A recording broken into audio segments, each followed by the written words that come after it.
Okay, let's unpack this. When we talk about artificial intelligence entering the world of medicine, the promise, the glossy brochure version, is always the same. Synergy.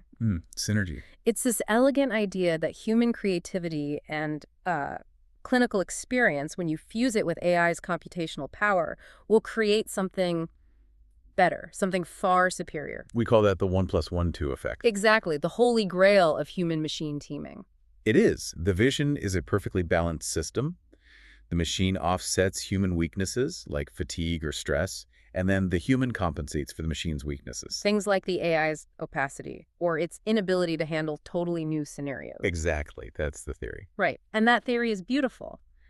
But our mission for this deep dive is to ask the brutal question. Is that synergy actually being realized right now, in the real world of clinical practice? And to do that, we've looked at the source material, which is a really rigorous analysis of 52 different empirical studies on this. So this isn't theoretical modeling. This is looking at 52 real-world tests of human AI teaming, or HMT. Right.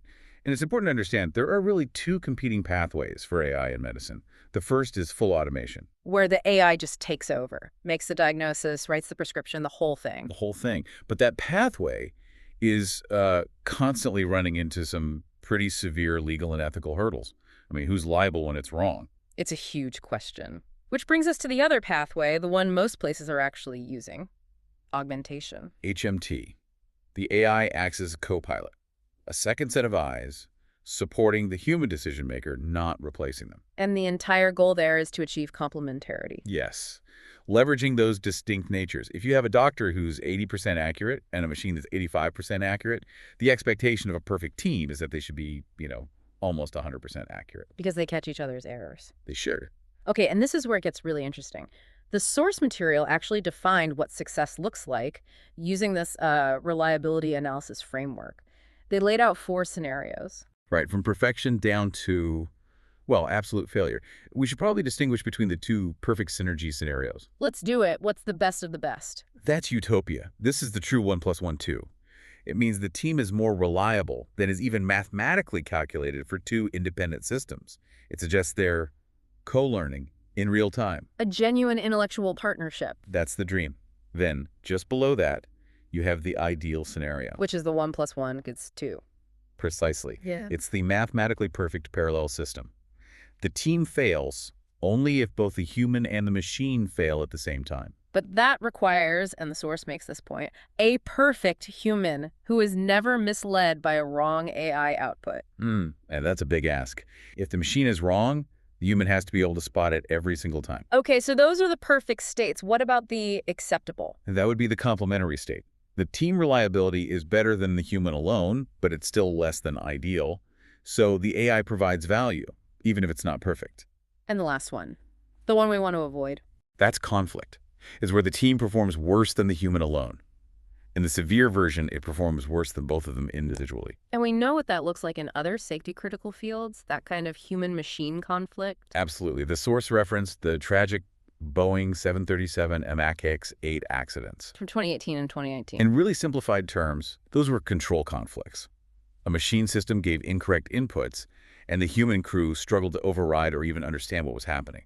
When the stakes are that high, the cost of conflict is just profound. So, after analyzing 87 different conditions across all these studies, what was the core finding? Did HMT hit that synergistic ideal or utopian result? Well, the finding is, it's pretty sobering. Oh. HMT did not achieve the ideal or utopia scenarios in any of the 87 conditions analyzed. Wait, not a single one. 0. The observed reliability of the human-machine team was consistently and statistically lower than the calculated ideal reliability. Wow. Okay, so the promise of perfect synergy just isn't panning out yet. But did the team at least outperform the single best agent? The better of the two? Not consistently. When you compare the team against what we can call max human machine, the result was statistically non-significant. What does that mean in simple terms? It often means the team result was functionally no better than just using the machine and ignoring the doctor entirely. That feels damning, especially for this whole augmentation pathway. It is, but we need some nuance here. The good news is that the acceptable complementary scenario was overwhelmingly the most common. It happened in 83 of the 87 conditions. So HMT does generally outperform humans working alone. Generally, yes. Yeah. But here's the rub. Only 38 of those conditions showed strong complementarity. That means the team actually beat the single best agent. So improving on the human is common, but beating the best individual performer is actually pretty rare. And what about that danger zone? How often did we see the conflict scenario? The conflict scenario was present in 4 conditions. And in 2 of those 4, the team performed worse than both the human and the machine. So the AI didn't just fail to help, it actively hurt the human's performance. It actively decreased their reliability, likely through distraction or misdirection. So why is this happening? Why are we failing to achieve that ideal synergy? We assumed they'd be independent checks on each other. And that's the flawed assumption. Because the agents are often not independent at all. The source explains the core issue is common cause failures. Okay, break that down. Think about it. Modern AI is trained on massive data sets of historical human diagnoses. So if there's a subtle pattern that human experts consistently miss, what has the AI learned? It's learned the exact same mistake, the same blind spot. Precisely. They aren't independent checks. They're 2 echoes of the same flawed history. If they share the same inherited bias, they're just going to fail together on the same cases. And you'll never reach that ideal benchmark. Okay, so if perfect synergies is off the table for now, what factors actually did make a difference? What maximized the improvement we did see? The study isolated 2 key factors: teaming mode and clinician expertise. Teaming mode, that's the workflow, right? How the doctor actually interact with the AI. Exactly. And there are 2 main ways. First is the sequential mode. Here, the clinician makes their own diagnosis first, before they see what the AI says. And that's often preferred for legal reasons, right? To make sure the human is still thinking independently. It is. But the drawback is cognitive. It's confirmation bias. Once you've mentally committed to an answer, it's much harder to change your mind, even if the AI is correct. So what's the other option? The simultaneous mode. The clinician gets the patient case and the AI output at the same time. They see it all concurrently. Okay, and which one worked better? And this is the counterintuitive finding. The simultaneous mode yielded a greater reliability improvement for the clinicians. Wait, really? We legally and ethically prefer the sequential mode to prevent lazy diagnosis. But the data says the concurrent one is better. That's the central tension. The performance metrics clearly favor simultaneous viewing. One theory is that having the AI result right there acts as an immediate cognitive counterpoint.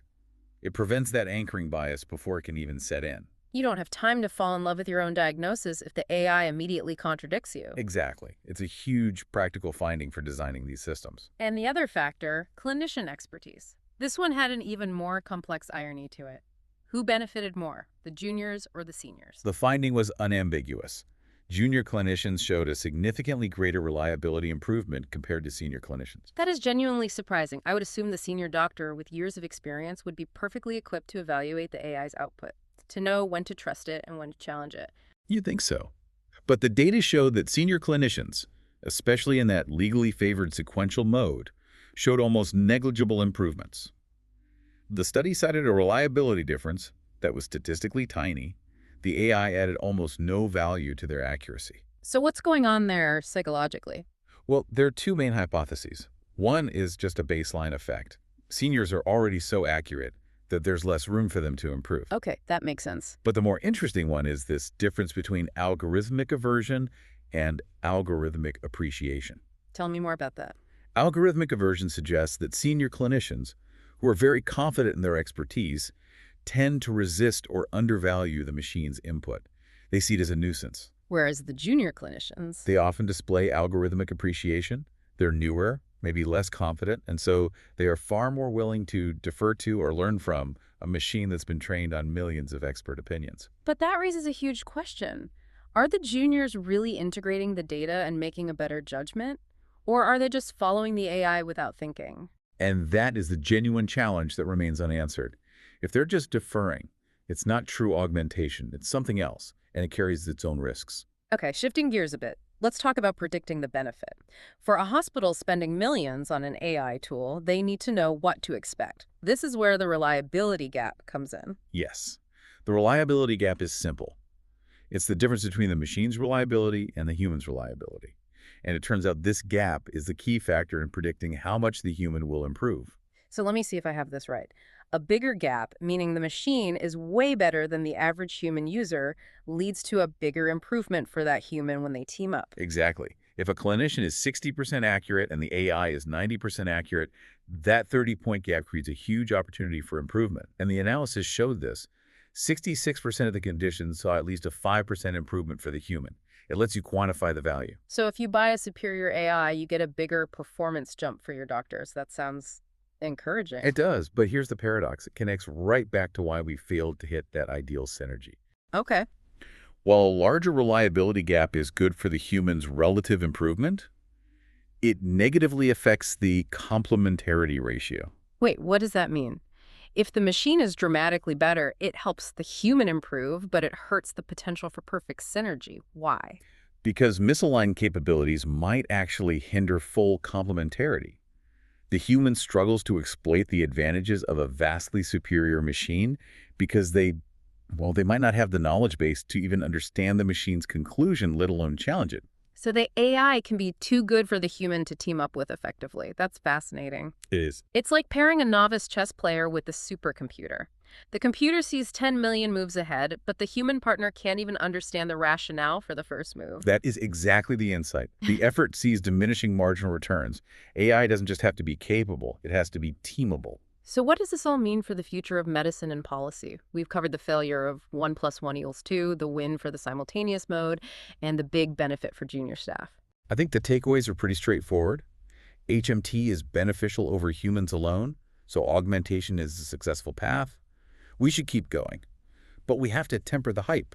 Full synergy isn't here yet. And practically, the simultaneous mode seems to work better, and junior clinicians benefit more than seniors.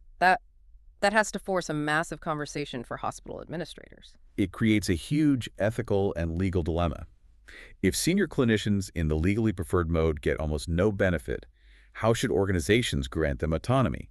Do you prioritize traditional experience or the evidence that shows a different workflow benefits less experienced staff more? It's a really difficult conversation, and as we close, we have to touch on one more thing. The supposed solution to all of this.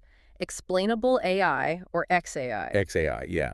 The idea that if the AI can show its work and explain its diagnosis, the clinician will trust it more, and that will lead to better outcomes. But the studies in this source had a really troubling observation about what XAI actually does. They found that, often, XAI failed to improve diagnostic accuracy.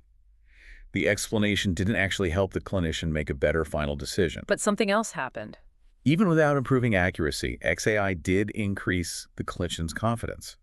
The explanation made the human feel better about the decision, even if that decision was still wrong. And that raises an important question for you, the listener, to think about. If an explanation doesn't make a decision more accurate, but it makes the human user significantly more confident in that potentially wrong decision, what dangers does that illusory sense of understanding pose in an environment like medicine? It's the ultimate false confidence in a system where being wrong means lives are at risk.